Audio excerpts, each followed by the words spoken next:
Hello students. तो आज का बच्चों टॉपिक है estimation of national income by expenditure method. बच्चों, नेशनल इनकम को एस्टिमेट करना हमने वैल्यू एडेड मेथड और इनकम मेथड से सीख लिया है। और आज थर्ड टॉपिक है, वो है हमारा estimation of national income by expenditure method. सबसे पहले समझते हैं एक्सपेंडिचर जो है वो किन चीज़ों पर होगा, वो समझना ज़रूरी है। और किस पर होगा, फाइनल गुड्स पर होगा कि इंटरमीडिएट गुड्स पर होगा, वो भी समझना ज़रूरी है। तो सबसे पहले देखेंगे estimation of expenditure on the final goods. Means हमें ये देखना है कि एक्सपेंडिचर, एस्टिमेशन ऑफ एक्सपेंडिचर किस चीज़ का, किसके ऊपर, फाइनल गुड्स पर, produce during the year within the domestic territory of a country is equal to the market value of GDP। मतलब कि अगर हम ये कहें कि हमारी डोमेस्टिक टेरिटरी के अंतर्गत जिन भी फाइनल गुड्स पर होने वाला सम टोटल ऑफ एक्सपेंडिचर जो है वो क्या कहलाता है, और वो भी उसकी मार्केट वैल्यू जो है वो क्या कहलाती है, तो वो कहलाती है GDP MP। इसको, इस GDP MP को हम नेशनल इनकम को फाइंड आउट करने के लिए एडजस्ट करेंगे। तो समझते हैं कि सबसे पहले हमारे एक्सपेंडिचर किन किन चीज़ों पर होंगे और किस किस सेक्टर के थ्रू होंगे। तो सबसे पहले हमने क्लासिफिकेशन किया है फाइनल एक्सपेंडिचर का। सबसे पहले इसमें पहला पॉइंट है private final consumption expenditure denoted by capital C। बेटा, ये प्राइवेट फाइनल कंजम्पशन एक्सपेंडिचर आखिर किन चीज़ों पर होगा? तो प्राइवेट फाइनल कंजम्पशन एक्सपेंडिचर जो डिनोट कर रहे हैं हम कैपिटल C से, वो हमारे फाइनल गुड्स और सर्विसेज पर होने वाला फाइनल खर्चा किसके द्वारा? इंडिविजुअल हाउस होल्ड्स के थ्रू और नॉन प्रॉफिट प्राइवेट इंस्टीट्यूशंस के थ्रू। इसके अंतर्गत क्या क्या चीज़ें आएंगी?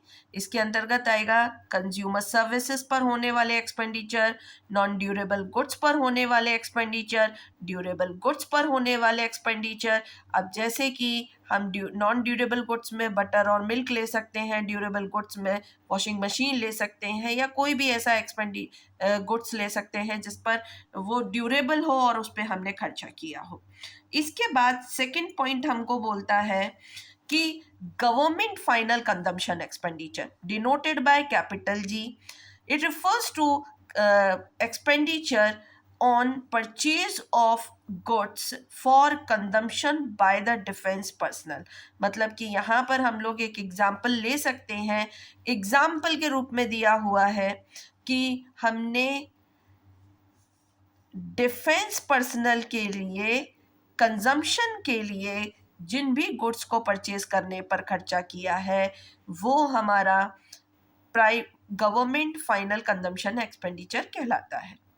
इसके बाद हमारा थर्ड पॉइंट बोलता है इन्वेस्टमेंट एक्सपेंडिचर बाय प्रोड्यूसर्स। अब प्रोड्यूसर, बेटा यहाँ पर हम लोग समझते हैं कि इसको भी, जो इन्वेस्टमेंट एक्सपेंडिचर है, ये भी हमारा कई चीज़ों में बट गया है। तो एक एक करके इन्हीं चीज़ों को समझते हैं। कई चीज़ों में मतलब कि तीन जगह बटा हुआ है।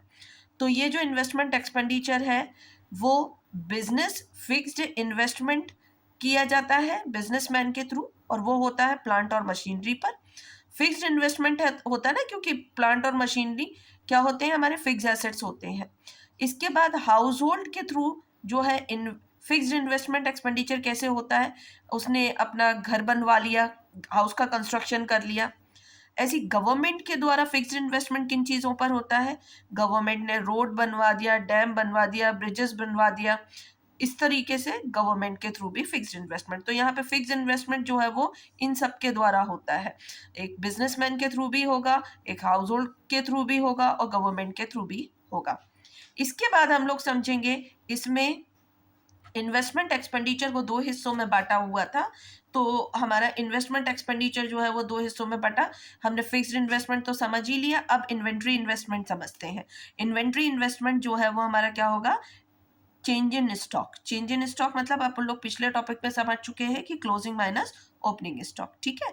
इसके बाद बच्चों, अब ये जो है, सबसे पहली बात तो ये कि मैं चाहूंगी कि आप इसका एक स्क्रीनशॉट लें। अब मैं बच्चों चाहूँगी कि आप इसका एक स्क्रीनशॉट ले लें ताकि ये कॉन्सेप्ट आपको ज़्यादा बेहतर तरीके से समझ में आ जाए। इसके बाद बच्चों हम आगे देखेंगे तो इसमें मैंने बहुत शॉर्ट तरीके से आपको आगे की कहानी समझाई है। जैसा कि आप समझ चुके हो कि आपने जितने भी तरीके के एक्सपेंडिचर्स थे वो सारे क्लियर हो गए हैं।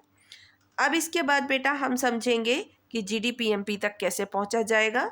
तो इसके लिए हम सबसे पहले प्राइवेट फाइनल कंजम्पशन एक्सपेंडिचर जोड़ेंगे, उसमें फिर हम गवर्नमेंट फाइनल कंजम्पशन एक्सपेंडिचर जोड़ेंगे, फिर उसके बाद गवर्नमेंट फिक्स्ड इन्वेस्टमेंट जोड़ेंगे, उसी में बिजनेस फिक्स्ड इन्वेस्टमेंट जोड़ेंगे और investment by residual construction houses जोड़ेंगे।